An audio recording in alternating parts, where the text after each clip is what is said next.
Rome had never seen an emperor do this. Not once, not in 150 years. The new ruler stood over a map of the empire, took a quill, and began drawing a line. He was giving land back, land Roman soldiers had bled for. The Senate was about to call it treason, history would call it genius. But to understand why a Roman emperor would willingly shrink the greatest empire on earth, you have to understand what he saw that no one else did. He had just inherited a machine running at full speed toward a cliff. The legions were stretched thin across 3 continents. The treasury was bleeding. The conquered were restless. And his predecessor, the most successful warrior emperor Rome ever had died before he could fix any of it. The man who took the throne would do something no Roman had ever dared. He would tell the world's greatest war machine to stop fighting. His name was Publius alias Hadrianus, born in the year 76 in a Roman province in what is now Spain.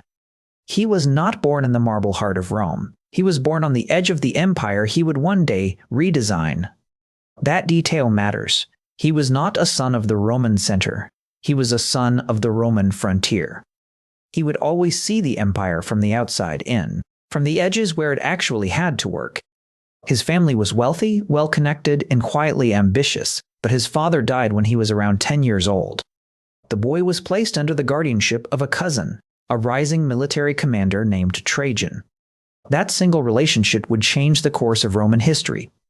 Young Hadrian was sent to Rome for education, and he fell in love with something unusual for a Roman elite. He loved Greek culture, the poetry, the philosophy, the architecture, the language. To Romans, Greek was the language of slaves and tutors. Latin was the language of power. But Hadrian wore Greek thought like armor. He grew a full beard in the Greek philosophical style, when clean-shaven faces were the Roman fashion. His peers mocked him for it. They called him Gurculus, the little Greek. He did not care. He kept reading, kept studying, kept watching. While other young nobles chased gladiator games, Hadrian was memorizing the works of dead philosophers. He joined the army as a young officer. He served on the Danube frontier in the cold forests where Rome met the barbarian world. He saw the legions up close. He saw the supply lines, the fortifications, the men who held the edge of civilization in place. He learned how an empire actually worked, not from books, from mud, marches, and frozen rivers.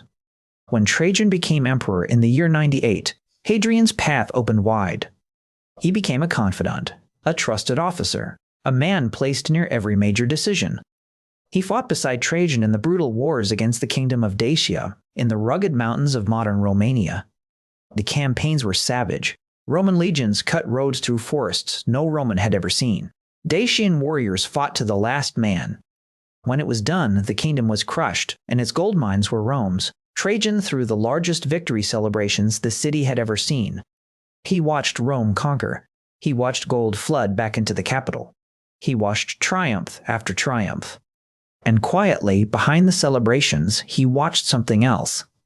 He watched the legions exhaust themselves. He watched conquered peoples seethe with resentment.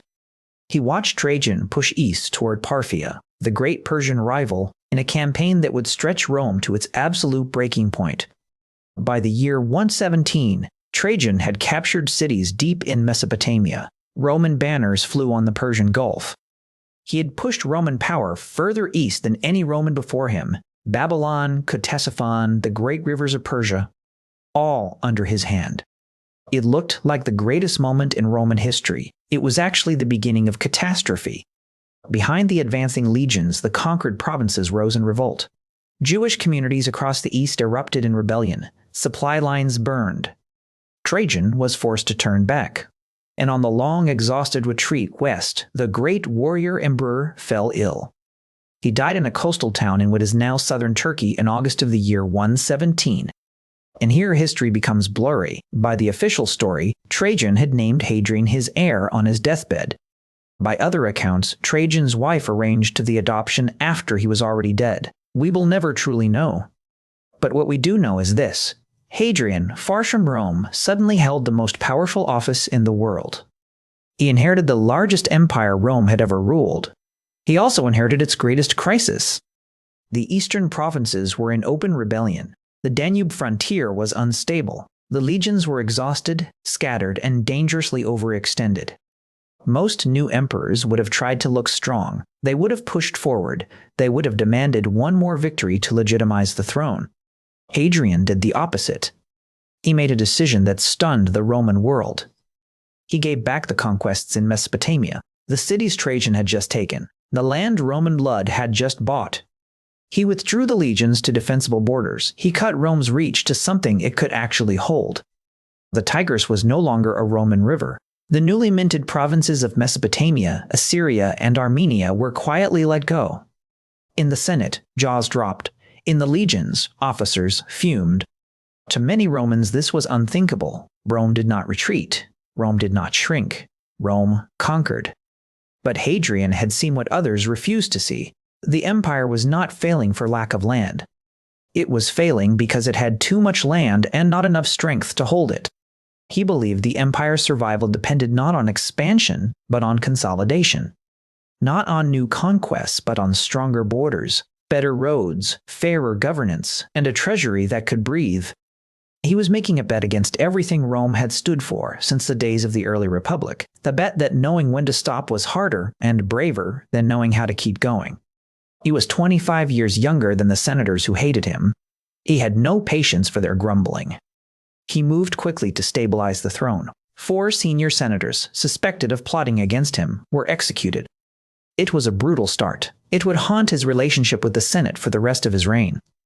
But it bought him the silence he needed to do something no Roman emperor had ever attempted. He was going to walk the entire empire, with his own feet, with his own eyes. In the year 121, Hadrian left Rome and began the most extraordinary journey any emperor had ever taken. He did not travel like a tourist. He traveled like an inspector with absolute power. He marched with the legions on the Rhine. He drilled with them in armor. He ate their food. He slept in their camps. He fired corrupt officers. He praised disciplined ones. He rewrote the standards for Roman military training.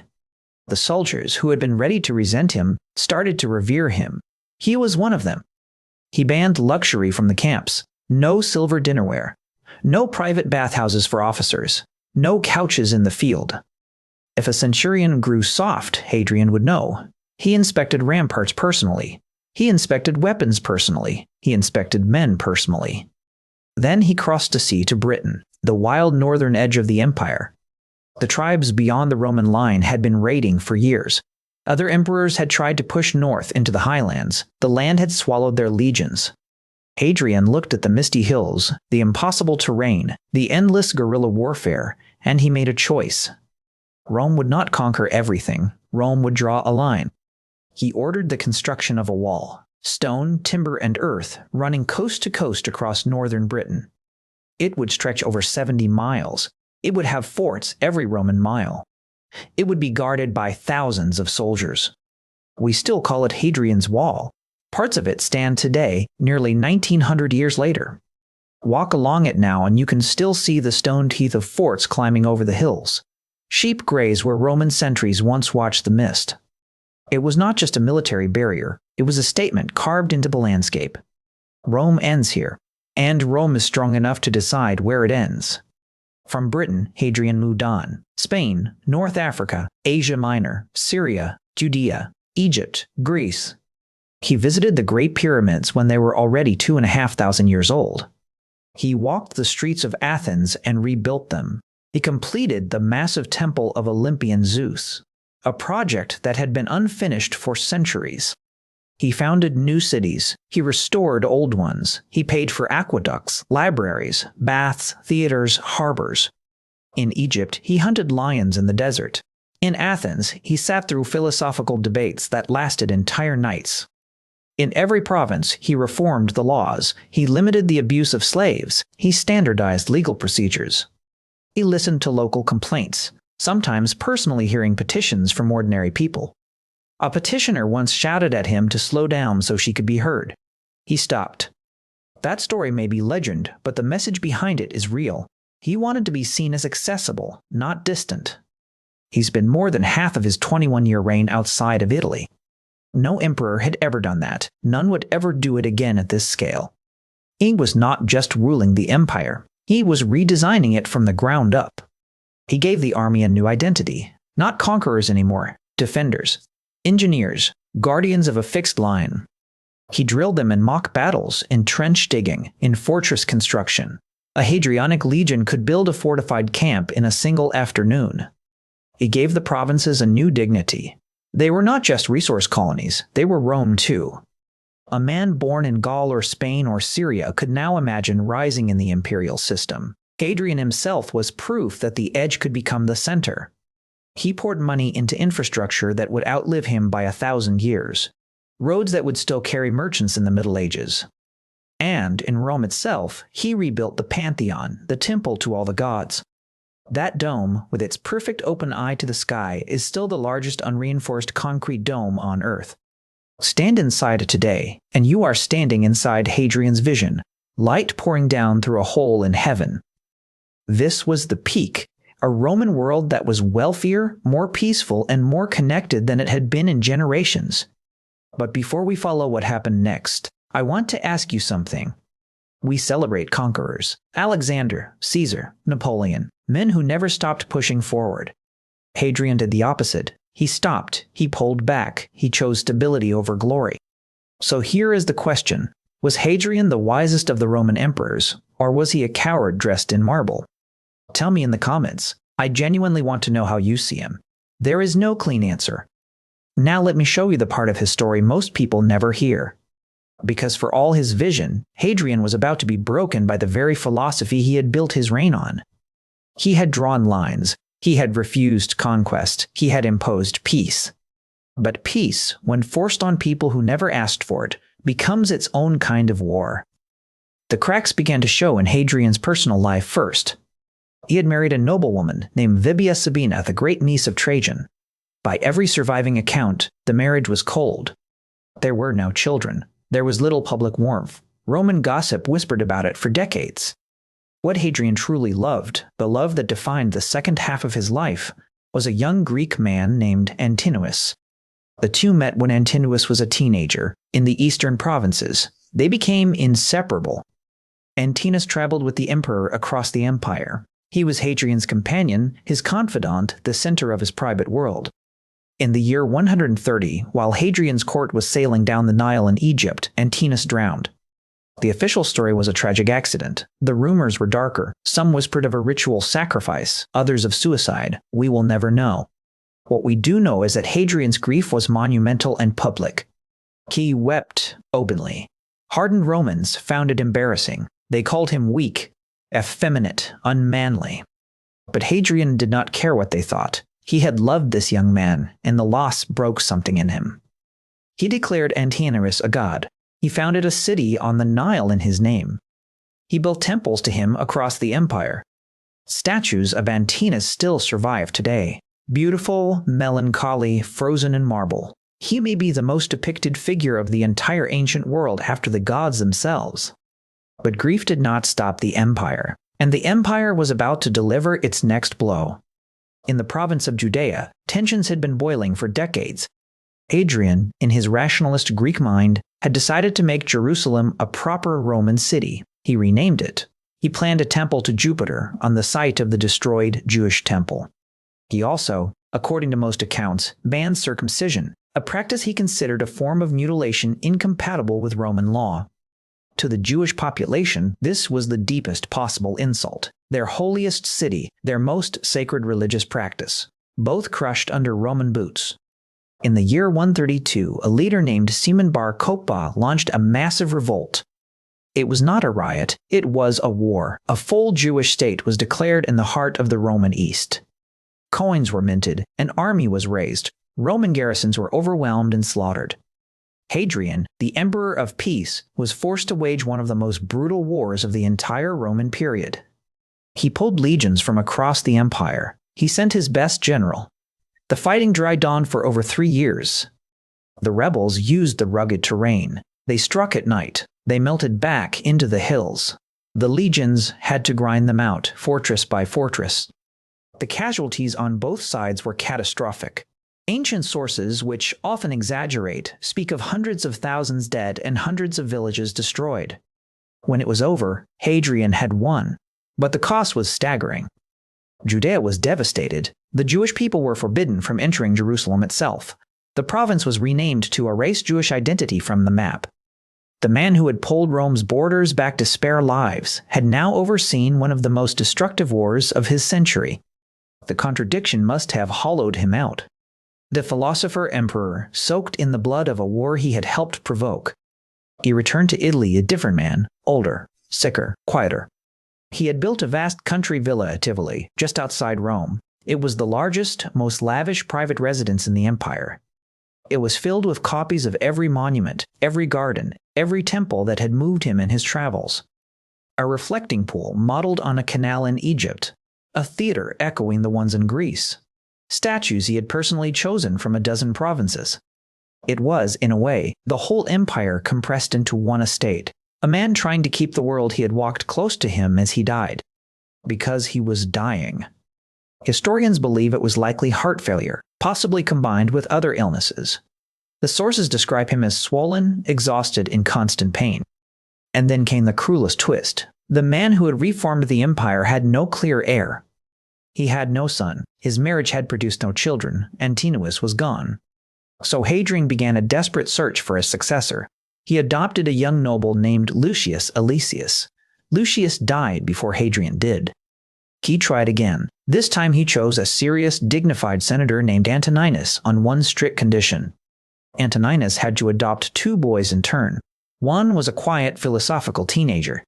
That teenager was named Marcus Aurelius. Yes, that Marcus Aurelius. In his final act, Hadrian had set up not just the next emperor, but the one after that. The most beloved philosopher-emperor in Roman history.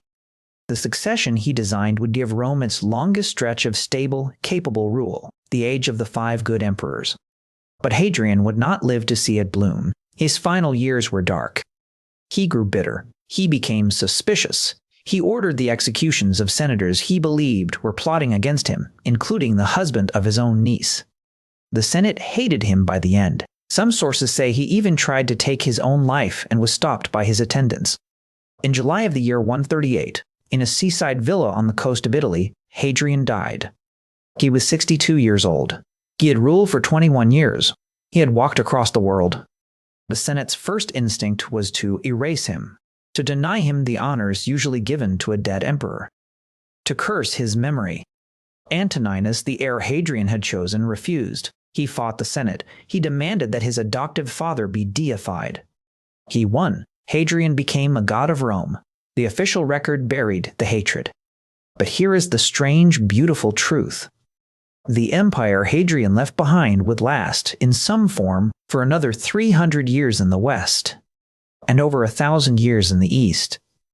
His walls held. His roads carried armies and merchants for centuries.